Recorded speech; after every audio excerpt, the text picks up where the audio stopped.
Eu vou fazer um trechinho complementar, porque eu já fechei a sequência do vídeo, né? E esqueci de falar um detalhezinho que é importante. Depois vai encaixar no raciocínio assim que assistir o vídeo.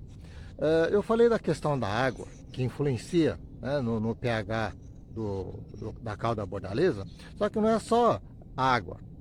O cal virgem utilizado, sulfato de cobre utilizado, ele também dependendo da alteração no pH. Então tem que ficar atento nesse detalhe. E outra coisa, a questão de aplicar em diversas culturas, né? Tem cultura que tem que ser uma dosagem mais baixa, tem cultura que é mais alta. Então tem que acompanhar, não pode fazer um padrão só de dosagem, digamos, dosagem relativamente alta, digamos 1%, né? Que está mais para frutífera, e aplicar em hortaliça. Então, dependendo, se você aplicar em hortaliça, pode queimar. Tem grande chance de queimar. Então, se queimar a folha, né, fica meio pretinho, fica meio enrugadinho, o que acontece? Ao invés de proteger, através daquela lesão, o fungo entra. Então, ao invés de proteger, a situação piora, né? Então, tem que ser adequado a dosagem para se aplicar em determinadas culturas. Então, isso é uma coisa que acabei não comentando, eu estou complementando essa informação. Bom, gente, eu estou aqui passando cal da bordaleza em um pé de manga, né? Aqui.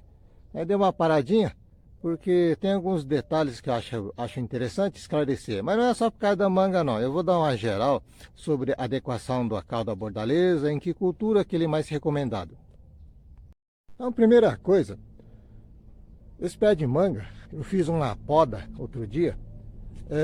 Então ela está assim bem distribuída. As ramas de cima, os galhos de cima, eu tive que cortar meio drástico e abaixar a altura, porque justamente para passar cal da bordaleza, ou qualquer outra coisa, mas principalmente cal da bordaleza, o pulverizador não estava chegando, né? E muita gente, às vezes, acha que cal da bordaleza, né, o trato, tem que ser feito na hora que a doença está entrando, que é fungo. E no caso da manga, quando você tem um fruto desenvolvido, maduro, né, quando você corta, por dentro está podre. Aquilo é fungo, a antracnose, né? E aquilo tem que ser combatido no momento que as plantas estão soltando essas folhagens novas, né, aqui, ó, essas folhagens novas, e as flores, aqui, ó. Conforme está soltando flor, já tem que ir combatendo. Não pode deixar o fungo entrar. Ó. Depois que ela instalou, que o fruto já está mais desenvolvido, o fungo já instalou, o combate é muito mais difícil, ou pode dizer que nem se consegue combater, né? Então, você tem que ir fazendo já a precaução, ó, o preventivo.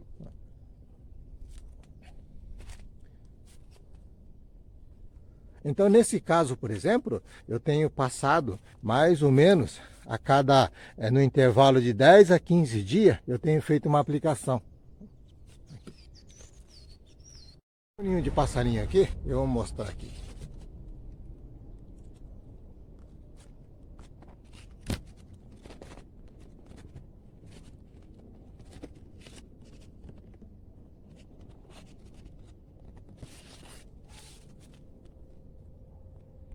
Então, essa questão da aplicação, em manga, qualquer outra cultura, uva também, quando está saindo a brotação que traz a frutificação, já tem que estar combatendo. Porque se depois que o fungo instalar, já não adianta o combate. Ou se adiantar é muito pouco controle. Então tem que já entrar com a prevenção. Agora fruta, por exemplo, você pega a manga, né? A questão da região, tem região que os fungos é muito mais agressivo, muito mais difícil de controlar. Tem região que não tem fungo nenhum, né? Então, questão de frutífera, né? Até no sabor depois, é importante que a pessoa esteja na região certa, com menos incidência de doença, né? Com bastante incidência de sol, essas questões assim da localização, né? Da onde é feito o plantio em relação a mapa geográfico, ele é importante para ter o sabor do fruto e tem menos incidência. Por exemplo, no Nordeste, o pessoal ali na beira do Rio São Francisco, né? Que ficou uma grande área de plantio de fruta, uma das vantagens, tem água em abundância, né, Rio São Francisco, e é sol constante normalmente. Então, o tempo seco sem a chuva tem menos incidência de doença, então menos tratos culturais. Eu uso esse pulverizador, que já é um pulverizador já mais agrícola, não é de bombinha, nem aqueles menorzinho, né? Eu até tenho. Só que, por exemplo, se eu pulverizar um pé de manga, ela tem uma área, a copa, relativamente grande. Se tiver alto, você nem alcança.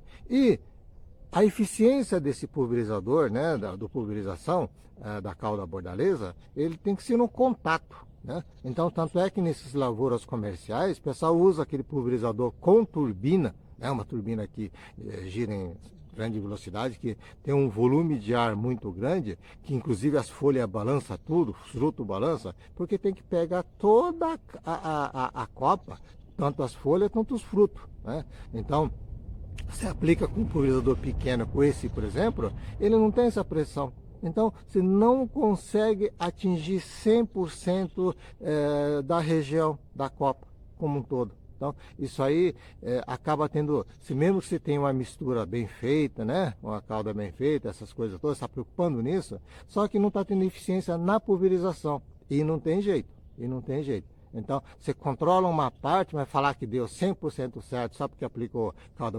bordaleza eventualmente? Não, não é bem assim não, por causa disso, né? Então, na aplicação, mesmo que você tente caprichar, você não consegue cobrir 100%. Gente, não tem nada a ver com o vídeo, né, do que eu estou mostrando, mas tem entre vários passarinhos que vem aqui, a ave, tem um tucano selvagem que está quase ficando doméstico, né? Então eu vou colocar um trechinho do vídeo, ele se alimentando onde eu trato dos passarinhos, macacos, essas coisas, tá no finalzinho do vídeo. Então, para quem gosta de ver, chega no finalzinho que tá lá. Às vezes pessoas me perguntam, né, se pode aplicar em alface, almeirão, cauda bordaleza. Não é uma regra geral, mas cauda bordaleza é um produto mais pesado, né? Nos dois sentidos, pesado que ele é um pouco mais forte para combater, e o próprio produto é mais pesado. Então, assim, é mais ou menos no bom senso, não que não possa usar. Folhagem, né? Vamos imaginar uma couve, brócolis, alface, almeirão, essas coisas todas. É melhor você, se for questão de combater fungo, né? É melhor você entrar com vinagre, óleo de nim, para esses combates mais leves, inclusive o produto mais leve, ele dá conta tranquilamente, né? Então você passa para cauda bordaleza em hortaliça, por exemplo, tomate, pimentão, né? Abobrinha às vezes, pepino, essas culturas que necessitam de uma proteção maior. Então, onde necessita de uma proteção maior, você entra com cauda bordaleza. Então, é uma divisão mais ou menos. Agora, pode passar cauda bordaleza em almeirão? Pode, mas não há necessidade. Um produto mais leve resolve, né? Não deixa com aquele aspecto feio, né? Porque ele fica assim, com aquele cor do sulfato de cobre, né? Azulado. Né? Eu dei assim alguns exemplos, tanto para lá ou tanto para cá, mas tem muitos outros produtos também. Mas aí um pouco até de talvez bom senso, né, de saber definir qual tipo de fungicida natural que você entra para cada cultura. Mas é mais ou menos assim do jeito que eu falei agora. Questão de aplicação, sempre, né, é melhor de manhãzinha ou à tardezinha, mas de manhãzinha logo em seguida vem o sol. Então as aplicações normalmente é melhor à tardezinha, que a tendência o sol já está ficando mais fraco e tem a noite inteira para fazer o efeito. Se não se joga em pleno sol e tem incidência do sol forte, pode ocasionar queima, né? Então isso aí, até em água normal, se jogar em sol forte, ele queima na realidade. Então sempre é bom fazer mais no período da tarde, na hora que o sol já está com a intensidade mais fraca, depois ele vai enfraquecendo e chega à noite, né? Outra coisa é a questão da receita, né, de como fazer a cauda bordaleza. Eu fiz um vídeo explicando passo a passo o que é necessário para preparar. Só que ele assim, essa receita é uma receita antiga, né? Consiste basicamente em dois produtos, meia meia, sulfato de cobre e cal virgem. O cal, ele entra na cauda bordaleza, ele não tem efeito ativo, ele entra para diminuir a acidez do sulfato de cobre, que ele é bem ácido, né? Então, o princípio ativo que vai combater o fungo é o sulfato de cobre. E é feito assim, meia-meia. Meia-meia é a receita básica, né? Então, eu fiz um vídeo anterior, tem assim a receita básica, né? Como interpretar, ler, como fazer. Mas meia-meia, ele resolve o problema, basicamente. Feito a cauda, tem um processo mais antigo que o pessoal utilizava. O pessoal pega assim uma lâmina, né, uma faca de ferro, ou qualquer outro metal, né, tesoura, e o pessoal dá uma pingadinha dessa cauda bordaleza para ver se enferruja imediatamente. Se enferrujar, significa que está ácido, né? Só que o alcalino ele não vai detectar não, só vai detectar a acidez. Mas na planta, uma das coisas mais importantes é o excesso de acidez. O alcalino é mais tolerante, né?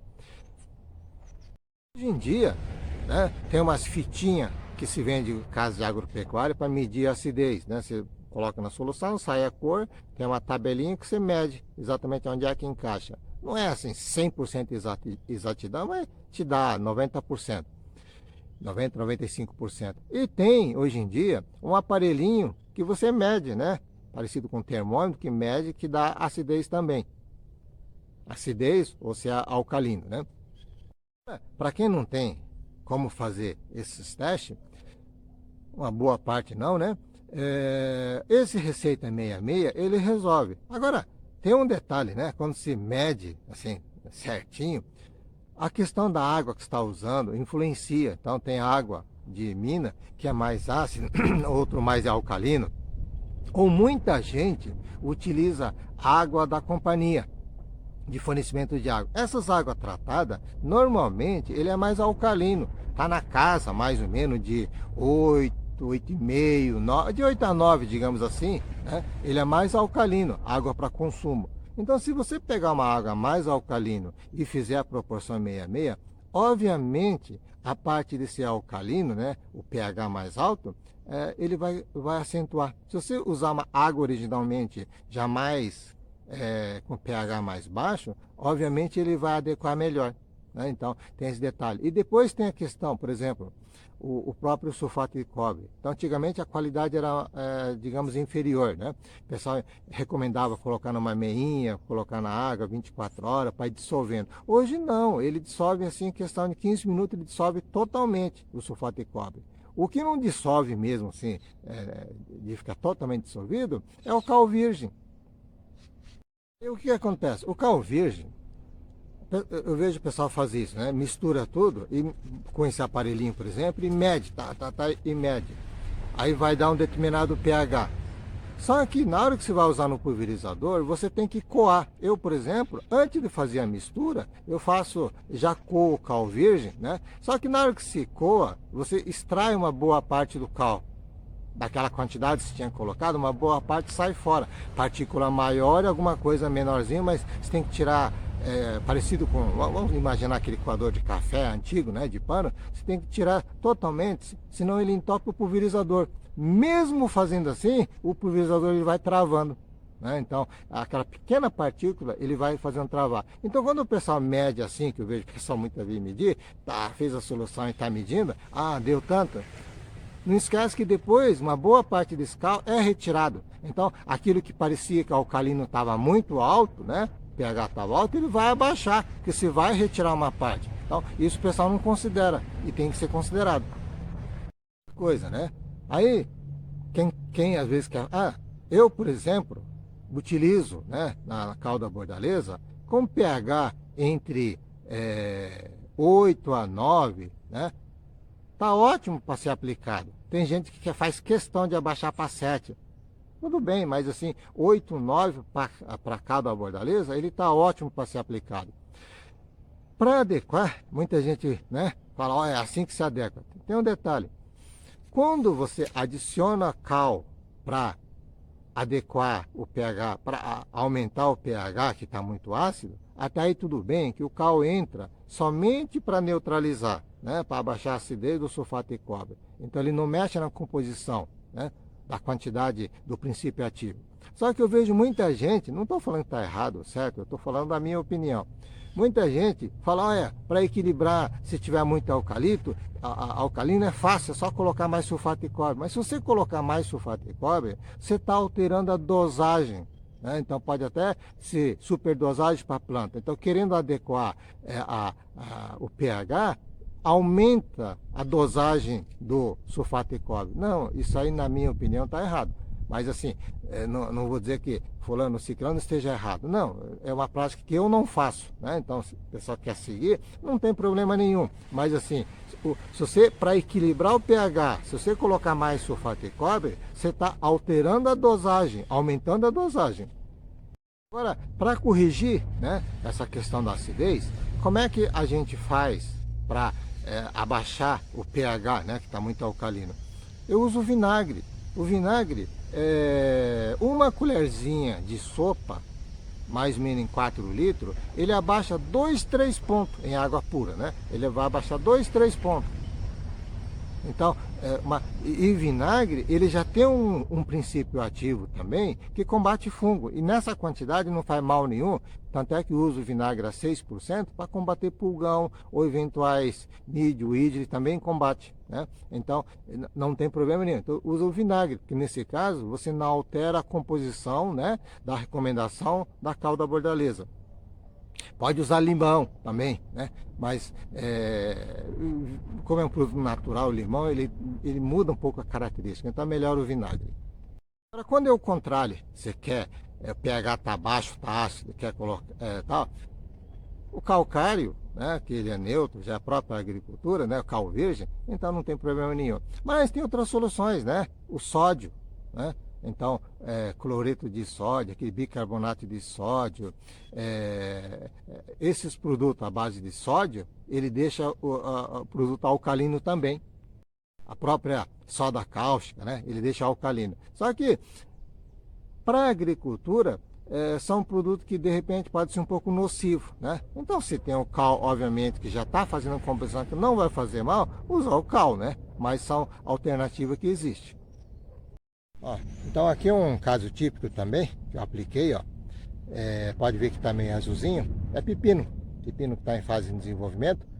Não está doente nem nada, mas aquela pequena precaução, né? Um preventivo. E o cobre, além da prevenção do fungo, a planta necessita um pouco. Então, em determinado momento, é bom fazer a prevenção para prevenir, obviamente, ataque de fungo, mas ele fornece cobre, que a planta precisa de uma certa quantidade de cobre. Ó. Esse azulzinho é para pepino. É isso aí, espero que tenha esclarecido algumas dúvidas que o pessoal me pergunta, né? E é o que eu faço no dia a dia.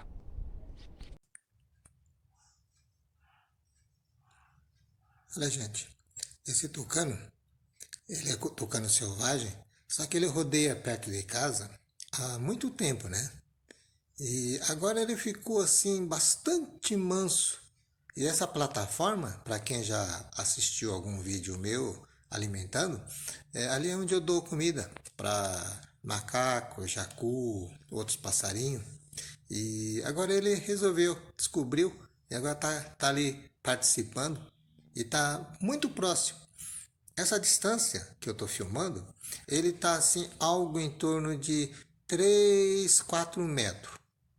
Se eu chegar mais perto, eu acho até que ele deixa chegar mais perto.